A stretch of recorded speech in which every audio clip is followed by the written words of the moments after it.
Okay, so this talk is going to talk about how to take advantage of all the speed in your machine without dropping into some other language. And our recommendation here is SYCL and C++. So a little bit about myself. I'm a DE at a company named CodePlay.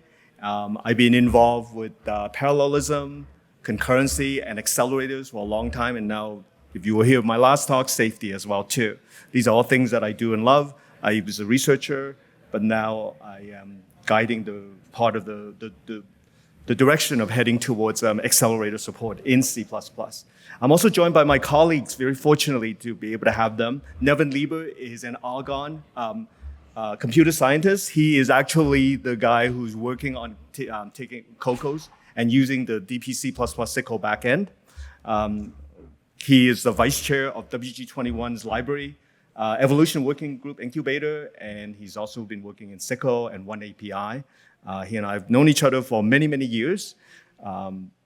And along with me, we have, I'm going to make sure I pronounce this correctly, Jakub Chlanda. Okay, thank you. He is a principal software engineer for compilers, and he likes to work in the sharp edges between heterogeneous runtime and compilers for all forms of accelerator systems. And he's based in Poland, right? All right. And then we also have Hugh Delaney with us, a software engineer for runtime and compilers. He has applied math background, working on CUDA, HIP backend to the DPC++ SYCL compiler. And he hails, that bridge is probably in Ireland, right? Dublin, all right.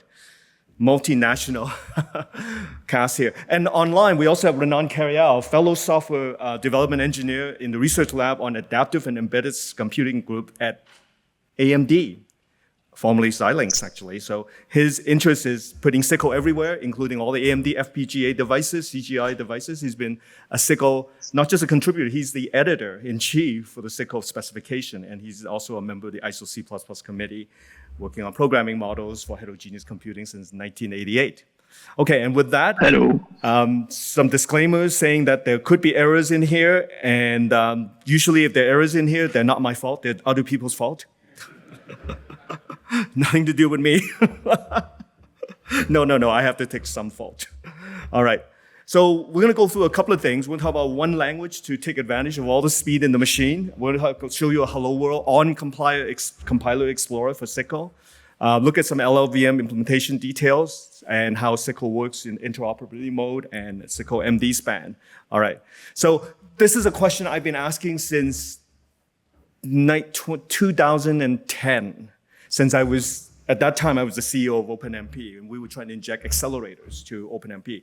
Is there one language that can take advantage of all the speed in your machine? And back then, it turned out that was quite difficult. You often have to change language if you want to program your vector device or your GPU device or your FPGA device. And that is still somewhat true today, but in reality, we're going to show you that one thing that can allow you to not change language. So to program a GPU, or even if you think it's a GPGPU, you might have to use CUDA, OpenCL, OpenACC, HIP, OpenGL, Vulkan, DirectX, intrinsics. Those are machine-built intrinsics that your vendor would give you. There used to be a C++ AMP, there isn't anymore. OpenMP, and you can use SYCL. If you want to program the vector unit, you have to use, I had to use intrinsics to do that for a long, long time. Later on, I could use OpenCL, or I could use what's called auto-vectorization. That's where the compiler can auto-vectorize some loops. Honestly, it didn't really work all that well for C++. It worked okay for Fortran and C. You could use OpenMP, and you could use SYCL. If you want to program the CPU, well, you have a lot more choices these days, of course. C, C++ 11, 14, 17, 20 all work. OpenMP, thread building blocks, Silk. They don't really exist much anymore. Microsoft have this thing called async then continuation and then Apple has Grand Central Dispatch. There's Google executors, and you can use any of parallelism TS or the concurrency TS for most of these CPU purposes, because in the ISO C++, they don't know anything other than the CPU device. So all of their stuff really was primarily for CPUs.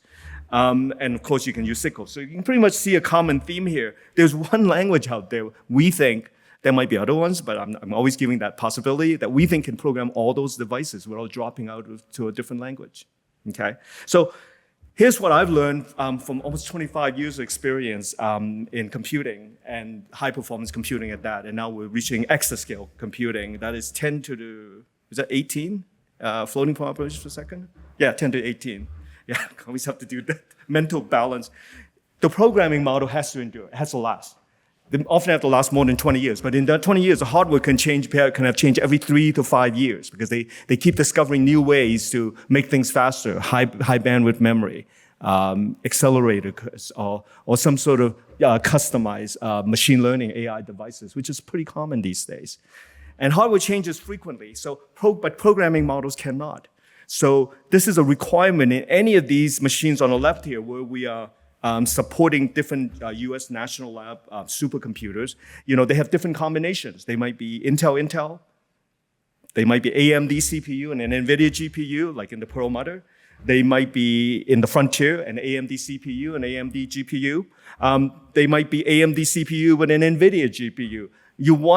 You don't want to have the program in the vendor chain for every one of them. And since the CPU and GPU is different as well, you kind of don't want to switch when you're switching CPU and GPU. Now, if you went to Christian's talk, they do have a solution. It's called Kokkos. And the way they do it is they have a framework which allows them to go down each compiler chain, okay? Which is okay. I think it's a great solution and it works. And that is how they get their performance portability, okay? It's a little troublesome because if you do something, you kind of have to change it possibly at each compiler chain level, okay?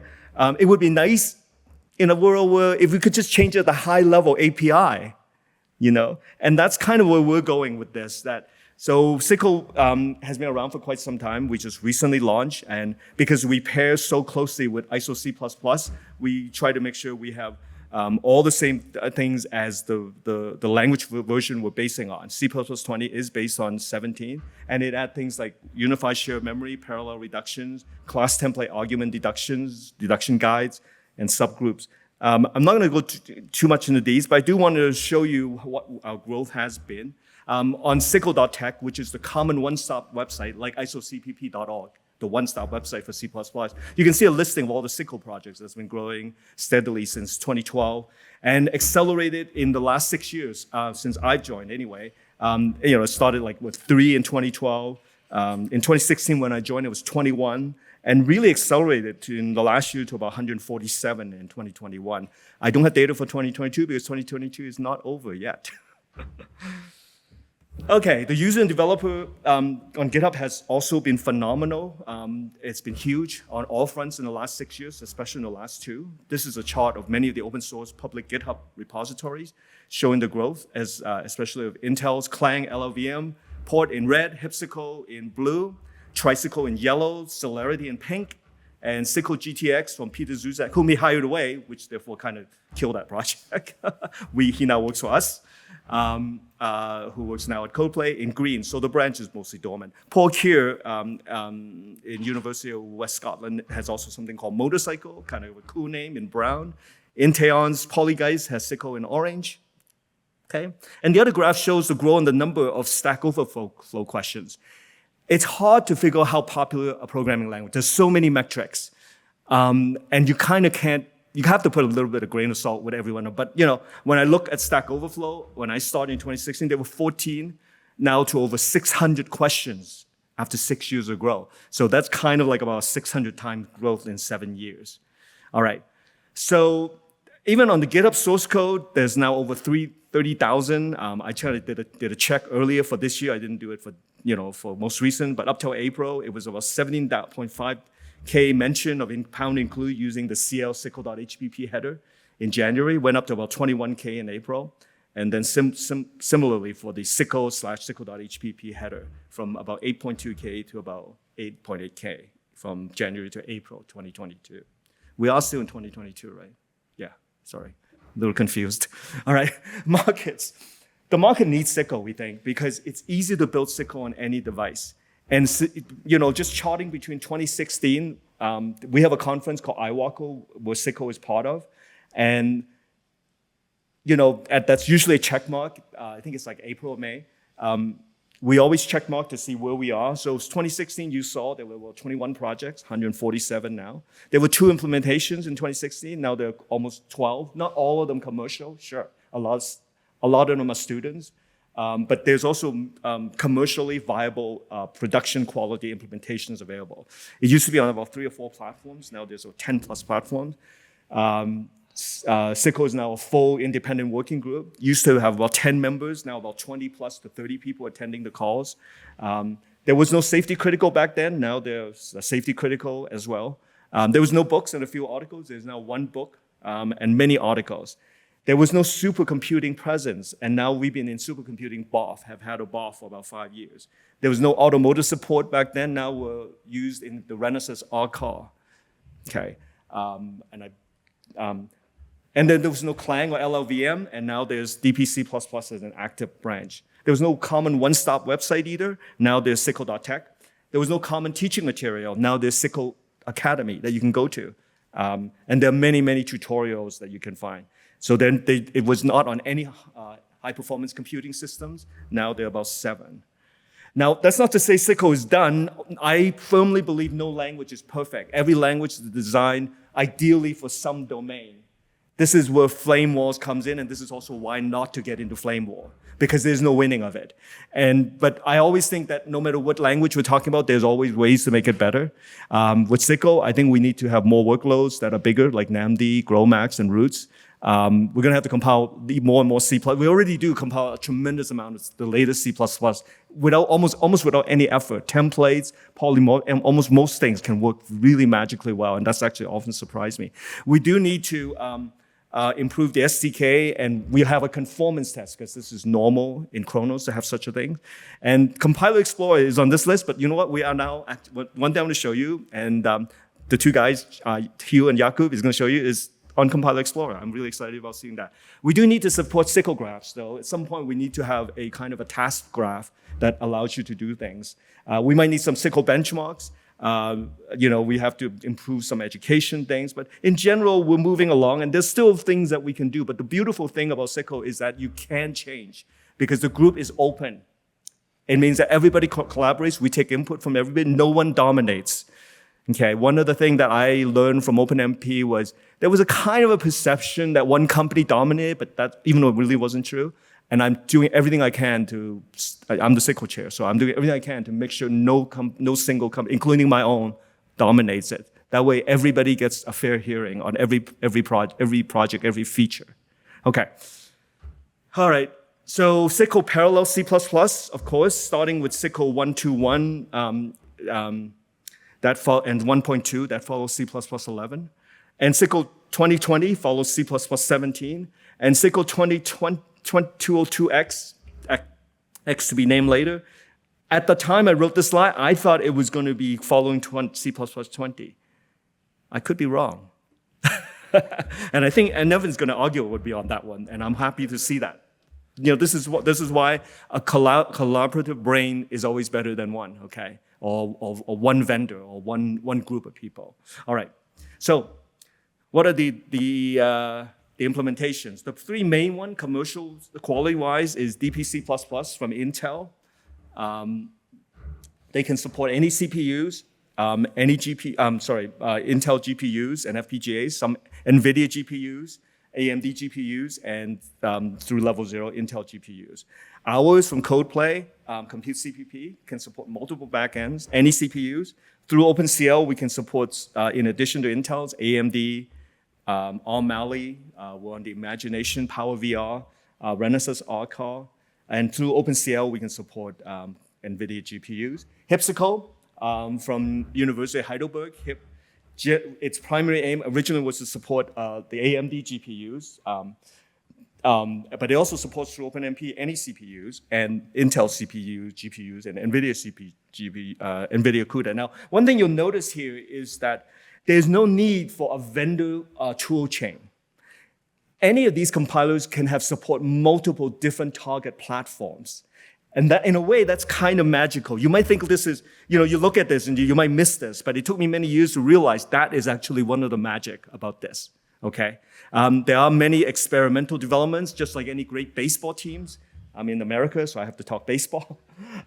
You want to have a great farm team that is growing up and sending you excellent players. And here we have SYCL on top of Vulkans, Huawei on top of MIR, Celerity on MPI, Tricycle on Xilinx, FPGAs and Verso and TBB, Motorcycle, great name, I love that name, Inteon's, NeoCycle on NEC, vector engines, and SYCL's Huawei Ascend on their machine learning hardware.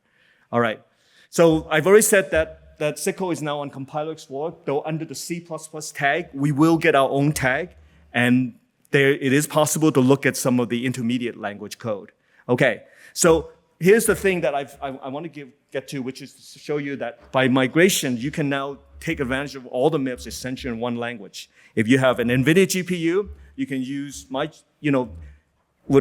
the 3 or 4 different compilers out there, you can use DPC++, that's supported by CodePlay to go to the NVIDIA GPU. If you're on AMD GPUs, then use the CppCon open source, and maybe the DPC++ experimental by CodePlay, but I think the CppCon the CppCon one is better. On Intel GPUs, you can use the DPC++ support by Intel.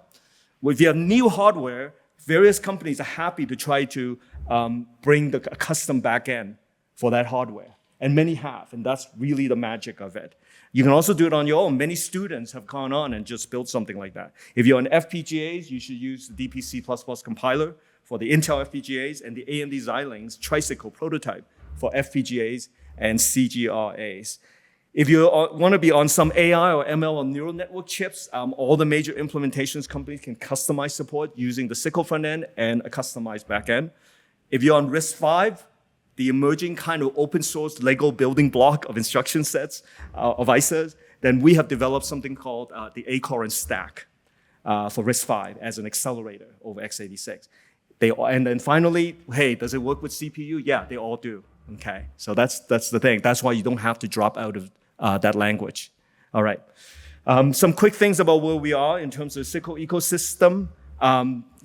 We have many implementations. Research-wise, we are on CERN's Atlas system, GROMACS. We're definitely part of the exascale computing project, and we're also being used in PyTorch and Facebook's Flashlight. There's the Data Parallel C++ book for tutorials, for benchmarks and books. We've had some future workshops. These are a little old, but we continue to be, upcoming wise, I think we're going to be in supercomputing, having both the tutorial and BOF as well. Okay. The big thing one of the things that we've always asked is, can we work on NVIDIA? Well, yes, we can. Basically, we've extended DPC++ to target NVIDIA and AMD GPUs, and this allows us to support those supercomputers that have those AMD GPUs or NVIDIA GPUs. It's open source and available to anyone. All you have to do is invoke that command line, pretty easy. And CUDA also as a backend works too, because we have the DPC++ runtime currently implementing 4 SYCL backends, the OpenCL backend, Level 0, CUDA, and HIP. You might be at this point asking, why so many backends? I'm hoping one of you guys is going to explain that. Or no, Ronan's going to explain that, I believe. Basically, this gives developer the flexibility to prioritize and over performance. So here's a little bit of a benchmark. There's some performance results that compare SYCL and CUDA. cuDNN, of course, is NVIDIA. It has been working on it for decades, and they improve VGG or ResNet 60 for years. And we can beat it in SYCL using the open source SYCL deep neural network, DNN, using a different algorithm, because we can change algorithm because it's C++, right? The algorithm can be changed using the template polymorphism that is part of C++. So we can do it fairly easily using a fairly tiny team. And as this is the results that we're getting, we're in orange, the lower is slightly better, okay? Now, finally, I'm going to start talking about how OneAPI and SYCL are working together to bring developers an open standard environment for developers. Now, OneAPI gives developers a platform to build accelerated software, and SYCL sits at the heart of OneAPI, giving a mature, open standard interface for developers. Okay.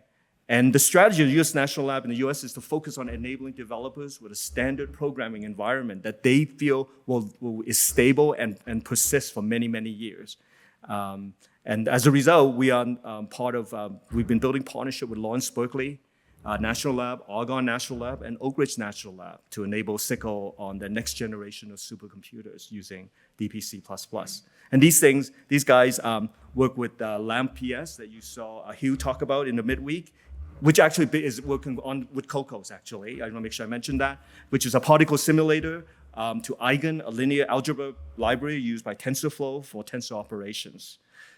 There's also Ligand in Italy it's an industrial application for drug discovery in high-performance computing system, okay?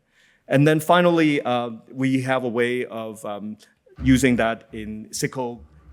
We think that it's a good universal programming model for high-performance computing, starting with US labs and heading towards Europe and Asia, with many of the European processor initiative computers that are coming online, like Leonardo and Lumi and Carolina, using CppCon now to convert some of the workloads to that.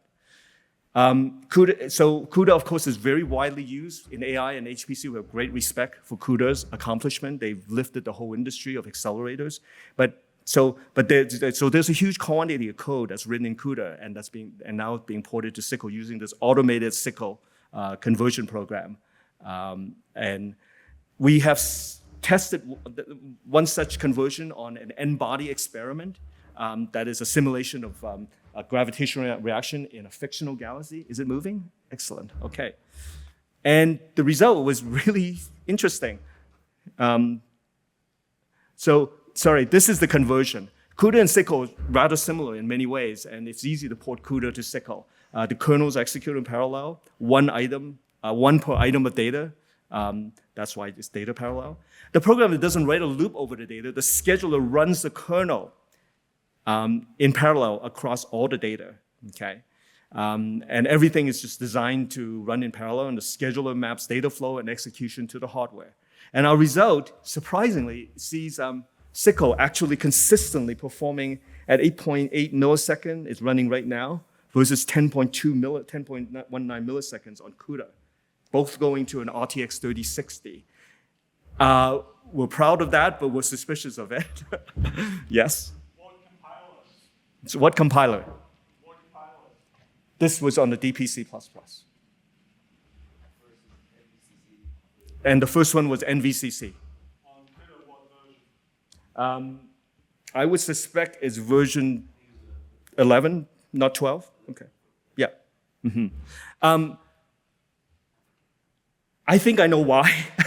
I think that in the conversion, we actually ended up using a faster floating point instruction, okay? Whereas CUDA was still stuck with an older floating point instructions. My guys are nodding, I guessed correctly. Okay, we're also verging into safety critical. SYCL, as for accelerators, turns out to be quite useful in a safety critical context, because if you have a self-driving car, you might be using accelerators, and those accelerator code has to be safe, okay? I'm almost to the end. We also joined with the large European consortium known as AutoSAR, which is doing all kinds of things at making the automotive chain safe. So we're going to be there. And with that, I'm going to hand this over to my friends, my colleagues, Jakub and Hugh, in various orders. Right, okay. Right, so given the fact I'm guessing that not everyone is using a SYCL in their day-to-day jobs yet, we thought it would be good to give you a very quick run through a complete SYCL application. This is almost like your sort of hello world kind of application, but it does everything. It's a complete, you can copy paste it, run it, and it will do the right thing. And it just does your classic vector addition. So there are a few things to notice in here. I mean, first of all, it's rather quite concise. It is a fully standard C++. There are no funny macros, no funny operators, nothing like that. Just your standard C++ code as you know and appreciate. Another thing to notice, especially for people who come from sort of a OpenCL background, that it is what we call a single source kind of a model. So within the same translation unit, we've got a host code and device code embedded in the same TU, as I said. And the device code just lives inside of your parallel form. And we'll come back to that a little bit later. And similarly, we can split it into scopes.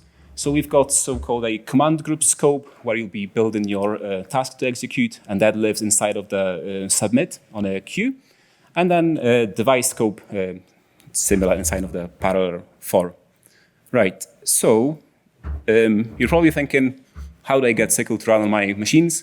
You need two things. You need a SYCL-enabled compiler. And throughout this example, I'll be using a DPC++, which is a Intel's implementation. And the next thing, really quite simple. You just need to include a SYCL.hpp, the slight departure from the pre-SYCL 2020 CL/SYCL.hpp. And this opens up all of the interfaces that you will be using in your SYCL application. Now, I thought we'll start with memory. So these are just vectors for a couple of ins and one output data. And SYCL gives you two sort of a memory management models, if you like. There is a buffer model, which I'll use throughout this example, which is more high level and more concise. The buffers take care of all of your data movement. Again, if you come from the OpenCL, you'll immediately notice there's no silly CL&Q read buffer, CL&Q write buffer, no explicit synchronization points. We just do it behind the scenes. And there's also another model, the more sort of a fine grain, if you like, the pointer-based, the USM, the universal shared memory. And say, if you've got your kernels that are rather quite complex and you wrap all your data in, again, complex objects, right? And those objects might have sort of pointers embedded in them, pointing somewhere there. This USM model is perfect fit for you. It will address it for you very nicely.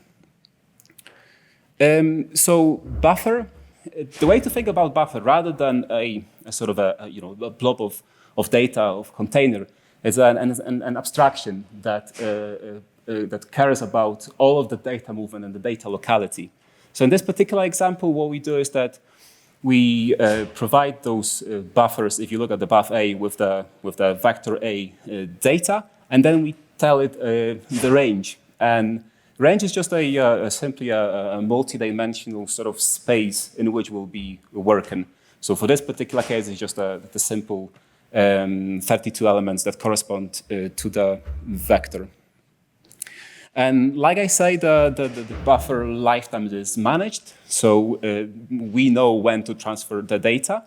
And say upon the buffer destruction, it will also, it's clever enough to know what command groups are executing on the data that the buffer cares about, and it will wait for the execution of those commands group, and only then synchronize the data back for you.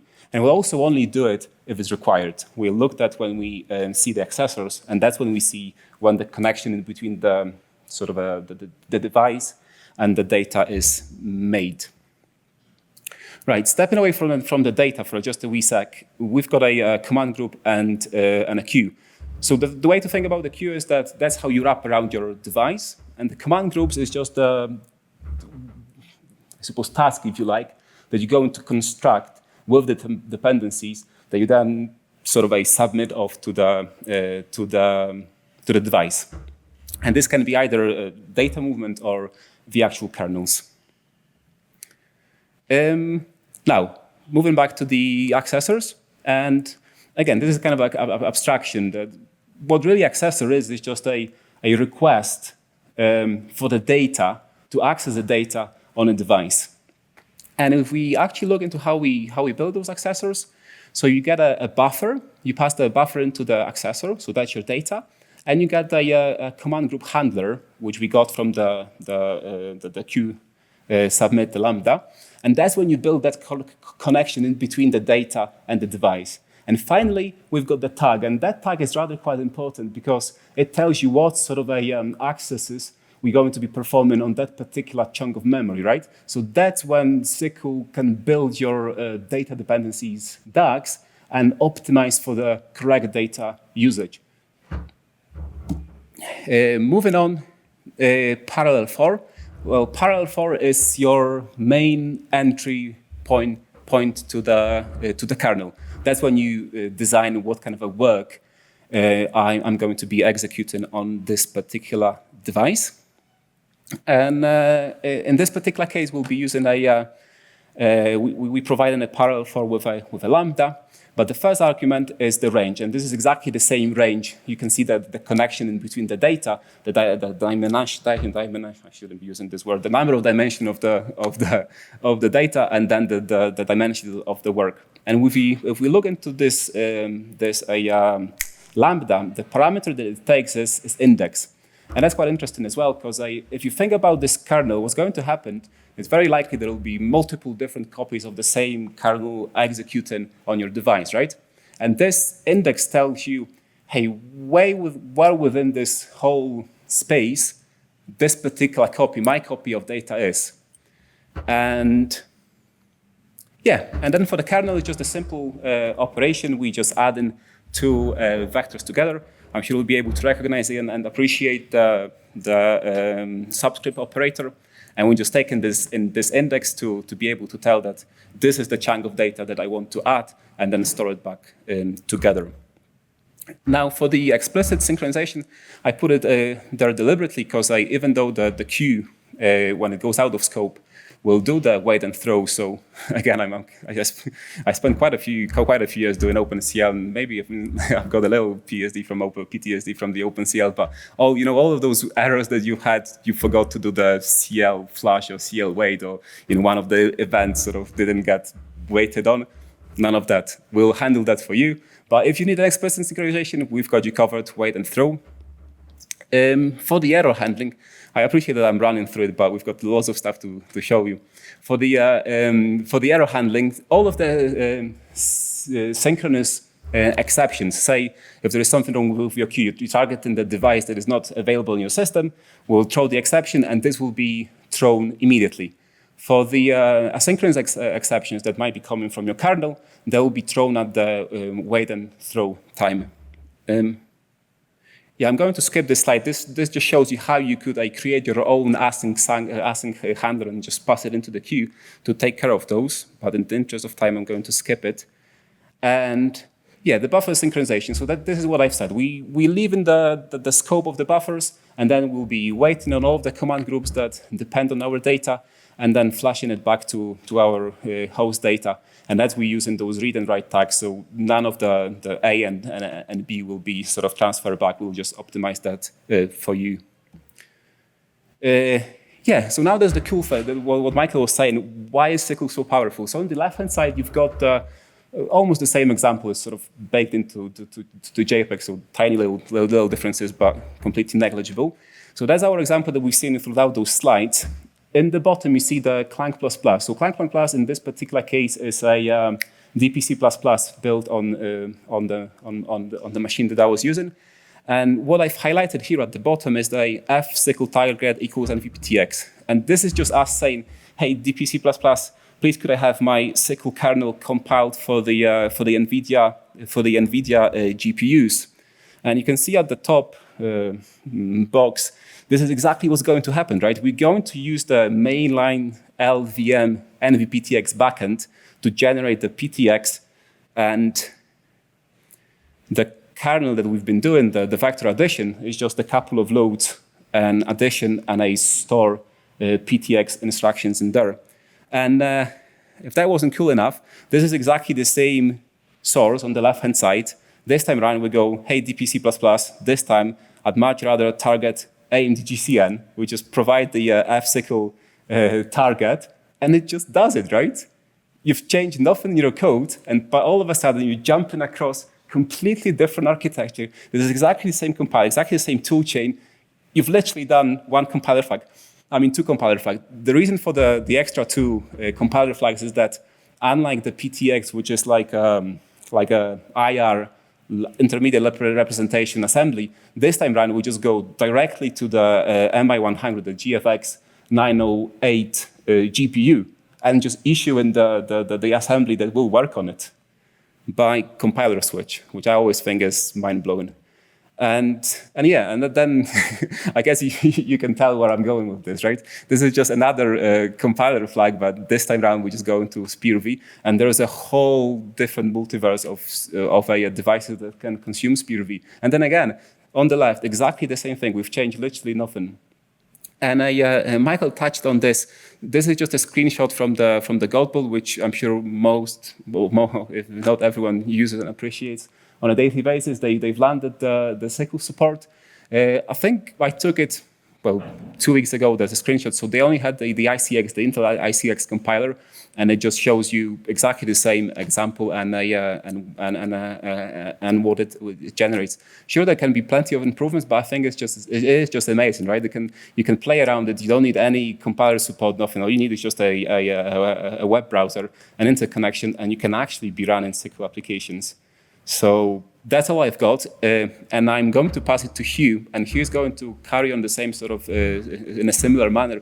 He's going to be using our example, and he's going to show you how easy it is to use SYCL-compiled code and use native CUDA toolchain and CUDA profilers to profile and analyze the generated code.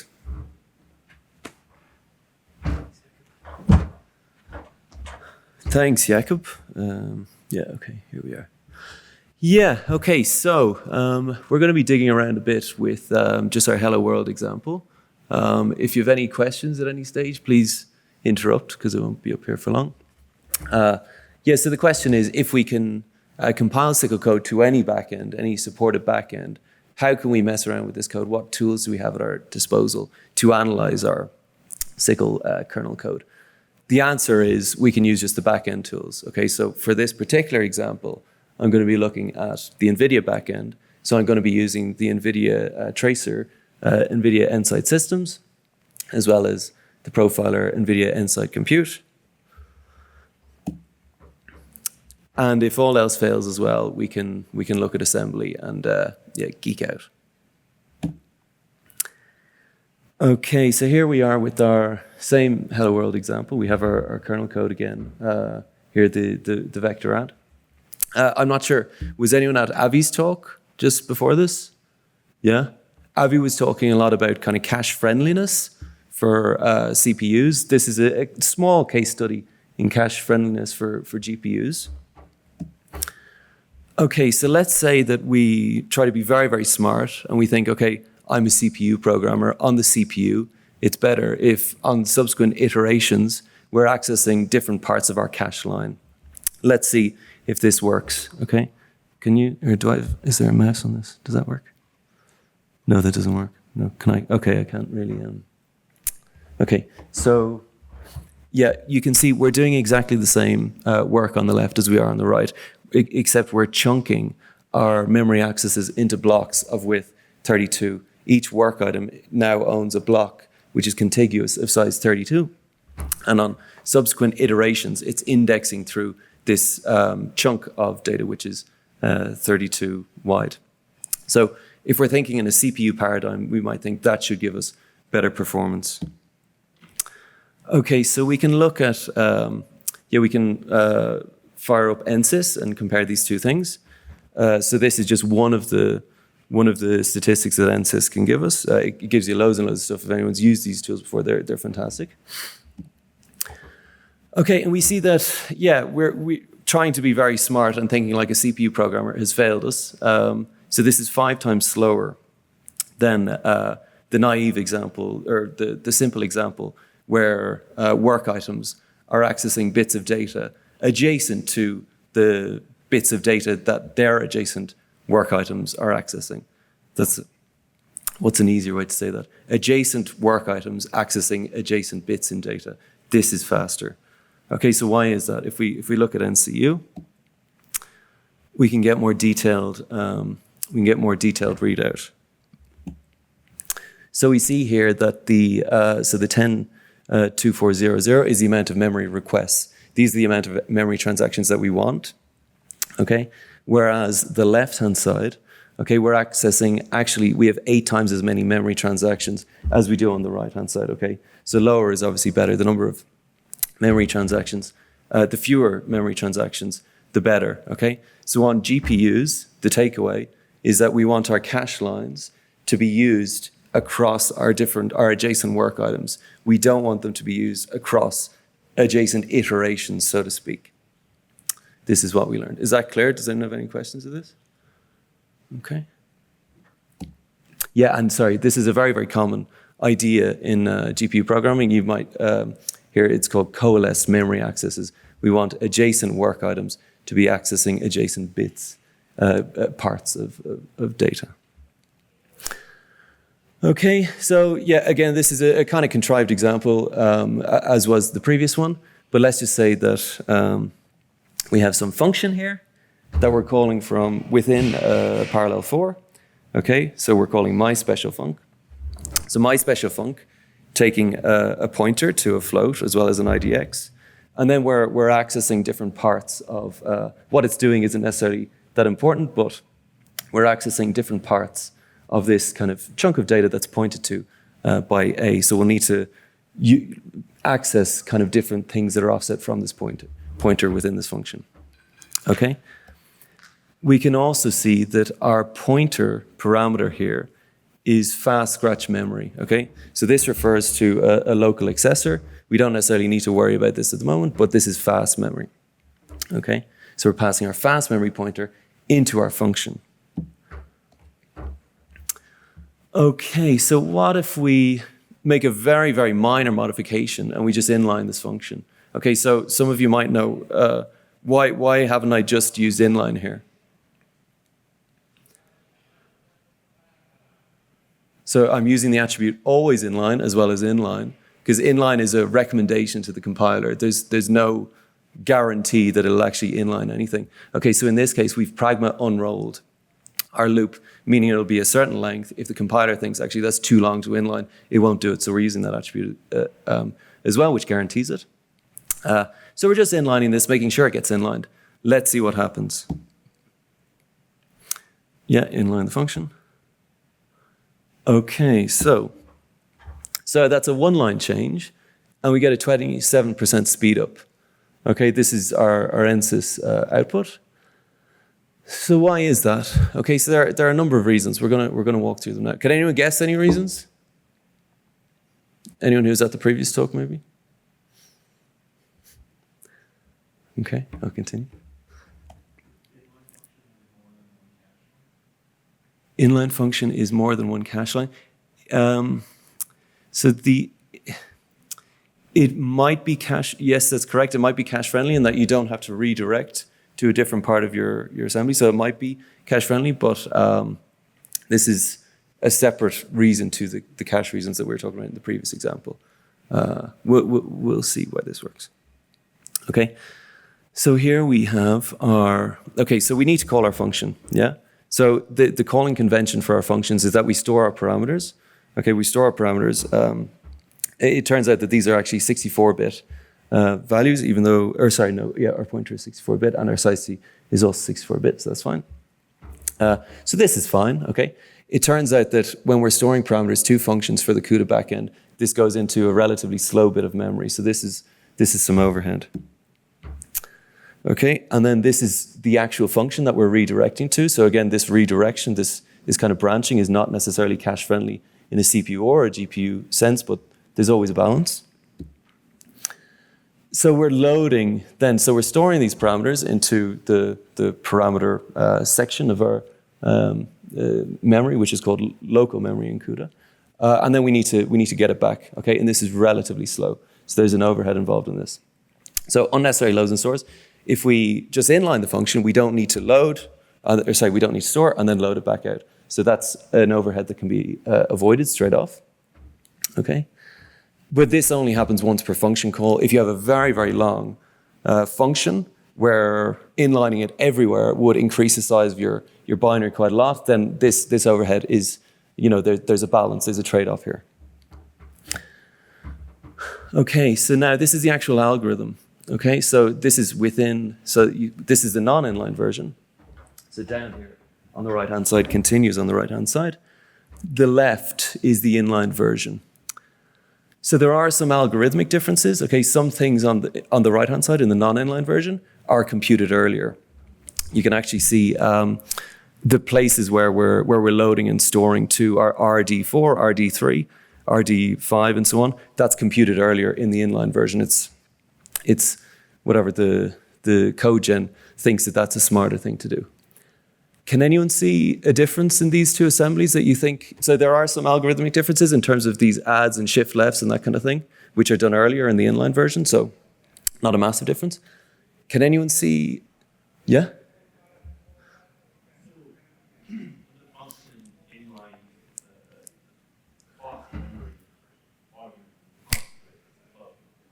Yeah.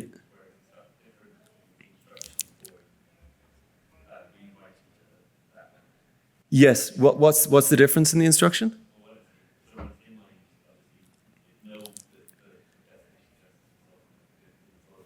Exactly.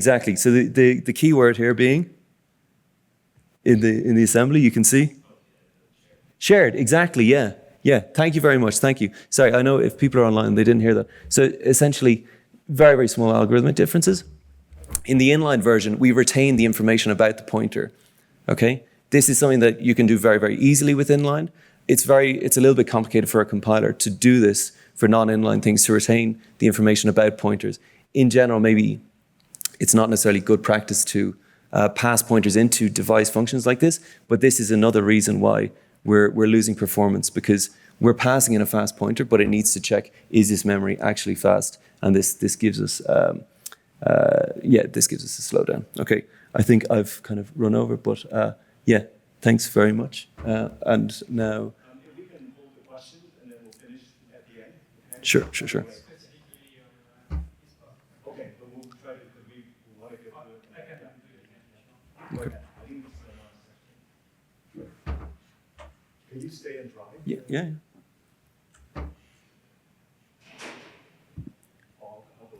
Is there anyone? Thanks, Hugh. That was great. Okay, go ahead, Ronan. Okay, since we are running out of time, so I will fly through my slide. Next slide.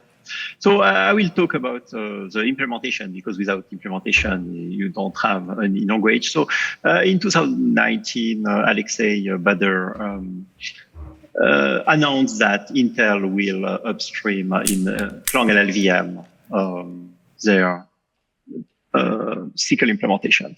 Next slide. So a few years later, Alexei Bader is now the official LLVM SYCL code owner, and the goal is for Intel, for example, is to base one API on this implementation, but everybody will have this SYCL implementation. And there are two major components: the SYCL compiler and the runtime libraries that will dispatch all the call to the device, but also to the host, and then it can run anywhere. Next slide. So we use either SPIR-V, which is a portable IR pushed by Khronos, or LLVM according to the device. And the good news is that there is a bidirectional translator between the two worlds. So you can construct whatever path you want between the language, the compiler, and the device and runtime. Next slide. So there was not that many contribution upstream yet, because it's mainly limited by the reviewer bandwidth, but also because we are still implementing SYCL 2020, and there is a race to the first conformance implementation. Actually, even the Khronos SYCL committee is still working on the conformance test suite itself. So it's a kind of co-design of everything, but you can also contribute to the review or to the CTS if you want to learn more and implement a little bit. Next slide. And there are inside the community some collaboration between the different standards, so with some cross reviews, and you can reuse some, for example, the Clang offload bundle across all the offloading framework in Clang LLVM, OpenMP, CUDA, HIP, and so on. Next slide. I think I will skip directly. Oh, yeah, this one is good. That's an interesting effect of you. For example, Intel was pushing a SYCL extension for FPGA and about use arbitrary precision integers. So they designed this bit int C extension. So for example, here bitint 3a declare a 3-bit variable, and it was upstream. And actually, it has been transformed into a C23 proposal, which was accepted. It was merged also in DPC++ and merged into tricycle. So it also works in AMD FPGA. Next slide. I guess we can, okay, I can skip that. We can go directly to the interoperability slide. Go on. Yeah, so I will just quickly talk about super cool features of SYCL, which is backend interoperability. Because when you need to port existing code, you might have already CUDA code, for example, and you just want to change some part of the application to use SYCL. Otherwise, you have an existing SYCL application and you want to call an existing libraries that will use the native API, such as CUDA or OpenCL. Or sometimes you also write some kernels using some very specific backend features, such as machine learning kernels or operation. But in that case, of course, it reduces the portability. Next slide, just to give you an example of how it looks.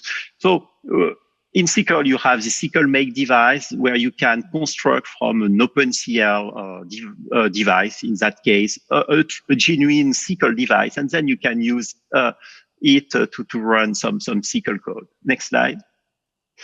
Or you can do the opposite. You have your existing SYCL device, and then you will have SYCL get native of your OpenCL device, and then you will have all the OpenCL code using some very specific OpenCL features, and it will work.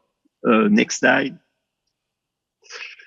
And sometimes you want to launch some kernels, and from inside the kernels, which is here a host task, which will be scheduled into the task graph, then you will just execute some native operations. So I think next slide, just to conclude, while Nevin is switching to this laptop.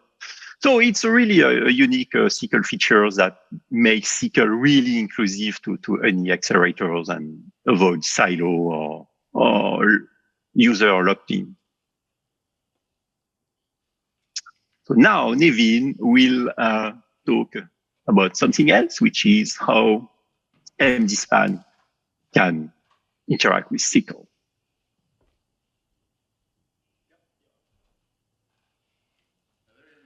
This is basically the condensed technical part of the talk I gave earlier this week.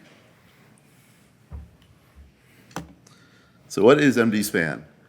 It's a not only multi-dimensional array view for C++23, we consider it a vocabulary type for interfaces and across domains. A lot of talks have mentioned it this week. Timur did it as one of the 4 features of his keynote. So this is like an important thing. And this is roughly what it is. It has 4 template parameters and constructed, and then a way to get to elements. Okay, first thing is, what kind of elements is it an array over? Next come extents, right, describing how many dimensions we have. And it's just a class. It has the index type is so we can change it. We don't have, right, normally in C++, everything tends to be size t. Unsigned type, we can actually make it integers or something smaller if that works faster on your computer. And then we have each of the extents, and they can be static, so the compiler can optimize them, or they can be dynamic. And as a shortcut, we have a thing called dextends. So if you say dextends in comma 3, that creates with some type of metaprogramming, creates extends in comma dynamic extent, dynamic extent, dynamic extent. Next, we have layout policy, layout right, layout left, strided. Timur, in his talk, did symmetric matrix, only starting the bottom half, and he wrote that up in about an hour, so that's pretty good. And every layout policy has a mapping inside of it that just kind of describes, Is it unique? Exhaustive, that means contiguous. We can't quite use the C++ contiguous term because that implies linear. And an accessor policy, and this is where we could put things like declarations like restrict, or we could do, remote memory or atomic access with atomic ref. And I know that like Christian and Michael are working on trying to get restrict semantics into C++. It's an amazingly complicated problem for C++. Because you have classes, so they can have pointers to other things, unlike C. And so this is what like the default accessor looks like, and it's a way to abstract way, construct it. Access just is array indexing, and offset is p plus I. Because if you have a non-pointer type, like a non-raw pointer, those may be different operations. So this gives a way to access it. And you construct it, you could just, one way to construct it is you give it a raw pointer, or whatever your pointer, we use data handle type because you might have, we like to call fancy pointers on the C++ committee, it may not be an actual raw pointer, it's just something that gives you a way to get to data. And then just give the extents, and we can use deduction guides to get everything else we need. And there's a new C++ 23 feature, which is operator square bracket. And we can now use that to index into these things. This feature was kind of added for MDSpan. MDSpan is the first library to take advantage of this feature. It started around C++ 20 when quarantine got array of x, y, got that deprecated. And then in 23, we got the feature added. It's not quite the same as the function call operator right now. I'm looking to change that. I don't know if we'll get it in 23, but both I and a couple of national bodies are interested in doing so. So if I get comments in within the next 2 weeks, this may actually, we want them to be exactly the same because the language level, there's no difference between a function call operator and the square bracket operator. So there should be no difference, period. And one important thing that everybody who's moving to C++ 17 is using is class template argument deduction or deduction guides. Marshall gave a great talk on that this morning. Timur has a great talk on that from C++ Now 2019. And this just gives you so much better usability. If you look, if you remember things like accessor that they just showed, the reason you can read that on the slide is because they were not required to put the template parameters because they were deduced for you. It's still a trade-off. There are times you have to put them in, so like declaring memory variables, or if you're actually trying to do debugging, you may need to know the exact type. But it's a huge usability increase, and anybody moving for Kokkos, I'm adding them to some things in Kokkos right now for 4.0 because that is moving to 17 as a baseline. So we have 8 explicit guides. I know you can't read any of that. And so here's kind of how they work. So you have integer, have a pointer to it, and then MDSpan without any angle brackets. And what it does, it says, okay, that's an MDSpan that takes an L value reference to an int star. It goes through all those 8 deduction guides and it says, do any of these match? And with best match according to normal overload rules. And this is the one it picks, it tries out. Okay, if you remove reference, the int star ref becomes an int star. Is that a pointer? Yes, that returns true. If you remove pointer from int star, you get int. And it says, okay, so the type that I want to map to, that's what the arrow says. The type I want to map to is an MDSpan of that. So it's MDSpan of int and extend size t. MDSpan itself has 2 defaulted template parameters. So that's really the same exact type as MDSpan int, extend size t, layout right, and default accessor int. And then once that happens, it goes through the constructors inside that instantiation and it tries to find, again, the best match by the normal overload set rules.